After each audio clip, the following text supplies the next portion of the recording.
এটা একটা ওয়ালপুলের mic oven আছে। মাইক ওভেনটার সার্কিট বোর্ডে প্রবলেম আছে, পিসিবি বোর্ডে।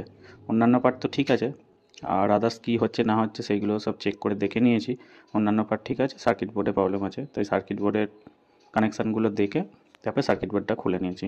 এরপরে এটা রিপেয়ারিংয়ের জন্য নিয়ে এসেছি, রিপেয়ারিং করে তারপরে লাগাতে যাব।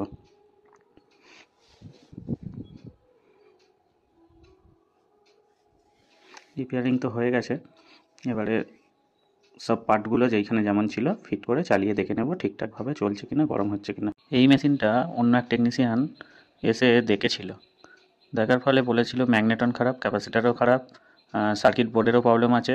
এর জন্য 5,000 টাকা খরচা বলেছিল, কিন্তু পার্টি বলছে 5,000 টাকা খরচা করব, তার জায়গায় কিছু পয়সা দিয়ে নতুন হয়ে যাবে। ঠিকই বলেছে, এত টাকা দিয়ে কেন বেকার ঠিক করবে। তারপরে অনেক রেফারেন্সের মাধ্যমে আমার কাছে কলটা আসে। জাস্ট সব পার্ট তো ঠিক আছে, ম্যাগনেটন কিছু হয়নি, ক্যাপাসিটার কিছু হয়নি, জাস্ট সার্কিট বোর্ডেই প্রবলেম ছিল।